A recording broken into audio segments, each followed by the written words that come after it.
Christmas day destination South City mall. বাচ্চাদেরকে নিয়ে finally আমি বেরিয়ে পড়লাম, বাসে করে রওনা দিয়ে দিলাম। তো ওদিনে ওরা তো বায়না করছিল যে আমি হাওড়াতে নেমে ইডলি আর ফুচকা ট্রাই করলাম।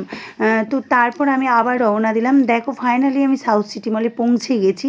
বাইরে থেকে ভেতর এত অসাধারণ ডেকোরেশন করেছে, মানুষ কিভাবে এত সুন্দর ডেকোরেশন করে আমি তো ভাবতেই পারি না। কি সুন্দর, কি বলবো বন্ধুরা, অসাধারণ, দারুণ বড় মল। তো সেখানে ঘুরে তো শেষ করাই যাচ্ছে না, সবটা তো আমি দেখাতে পারছি না, কারণ এত বড় মল এতটা দেখাতে গেলে ভিডিও বড় লেন্দি হয়ে যাবে।